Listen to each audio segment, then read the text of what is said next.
அன்பான ஜோதிட நண்பர்கள் அனைவருக்கும் மனோகரன் ஜோதிடரின் இனிய வணக்கங்கள். தற்போது அனைவரும் ஜோதிடம் பார்ப்பது முக்கியமான நல்ல நாட்கள், நல்ல நேரம், நல்லதை அனைத்தும் பார்க்க வேண்டியிருக்கிறது. அதில் பொருத்தம் பார்ப்பது தசவித பொருத்தங்கள் பார்ப்பது என்பது ரொம்ப முக்கியமாகிவிட்டது. அனைவரும் வருகிறார்கள், என்ன ஜாதகத்துக்கு பொருத்தம் பார்க்கிறார்கள். பொருத்தங்கள் நன்றாக இருக்கிறது, முக்கியமான பொருத்தங்கள் சொல்லிவிடுகிறேன். அவ்வாறே அதை பார்த்துவிட்டு நான் அவர்களிடம் திரும்பவும் சொல்லுகிறேன், இந்த பொருத்தம் பார்த்ததோடு நிற்காமல் நல்ல ஒரு தேதியை இங்கே வந்து கேட்டு நல்ல ஒரு மனநாளை தேர்ந்தெடுக்க வேண்டும் என்பது என்னுடைய விருப்பத்தை சொல்லிவிடுகிறேன். ஆனால் 100% பேர் நேராக செல்கிறார்கள். பொருத்தம் தான் பார்த்தாச்சு இல்லை, அப்படியும் எடுக்க அந்த காலண்டரை பார்ப்போம், காலண்டரில் பார்த்துட்டு காலண்டர் நல்ல நாள் அது கௌரி பஞ்சாங்கம், அது ஞாயிற்றுக்கிழமை வருது. கைவிடி பஞ்சாங்கத்தில் நல்ல ஒரே கௌரி பஞ்சாங்கத்தில் லாபம் போட்டிருக்கு, சுபம் போட்டிருக்கு. அவர் வைத்துக்கிட்டு முடிவு பண்ணி விடுகிறார். முடிவு பண்ணிவிட்டு திரும்ப என்னிடம் வந்து கேட்குறாரு. அப்போ நான் சொல்கிறேன், சந்திராஷ்டிரம் இருக்கிறதா, நல்ல ஓரையில் இருக்கிறதா என்பது யாரும் பார்ப்பதில்லை. ஏன் அதை பார்க்க வேண்டும் என்று சொல்கிறான்.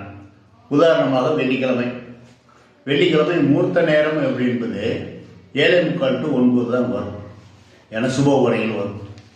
அதே நேரத்தில் அது குறுகிய காலமாகவும் இருக்கும். ஆனால் 9 to 10 சனி ஓரையில் தான் இருக்கும். ஆனால் 100% பேர் அந்த சனி ஓரையில் தான் அந்த முகூர்த்தத்தை முடிவு செய்கிறார்கள். காரணம், அவங்க பார்ப்பதோ ஒரே ஒரு இதயம் என்றால் கௌரி பஞ்சாங்கத்தில் நல்ல நேரம் காலத்தில் போட்டுவிட்டத அப்படின்னு. ஆனால் 7:45 to 9 அந்த நேரம்தான் நல்ல குளிகை நேரத்தில் நல்ல மூர்த்த நேரம். ஆகையால் இந்த குளிகை காலத்தில் கெட்ட காரியங்கள் தான் பண்ணப்படாத, நல்ல காரியங்கள் பண்ணலாம். ஆனால் அனைவரும் நினைக்கிறார்கள் நல்ல காரியங்கள் பண்ணுறதா என்றால் திருமணம் பண்ணினால் திரும்ப நடந்துவிடும். அதே மாதிரி அதே குளிகை காலத்தில் வீடு பால் காய்ச்சலாம், அது ஒன்றும் பிரச்சனை கிடையாது, அவ்வாறு நினைக்கலாம். ஆனால் என்னை பொறுத்தவரை சொல்கிறேன், வீடு பால் காய்ச்சினால் இன்னொரு வீடு கட்டுவார்கள். திருமணம் பண்ணினார்கள், வீட்டில் இன்னொரு திருமணம் நடக்கும், அவ்வளோதானே தவிர இன்னும் அதே திருமணம் நடக்கும்ங்கிறது ஒரு மூடத்தனமான பழக்கத்தை வைத்துக் கொள்கிறார்கள்.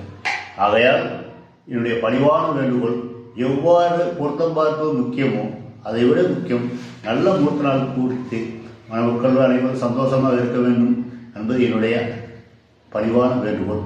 நன்றி, வணக்கம்.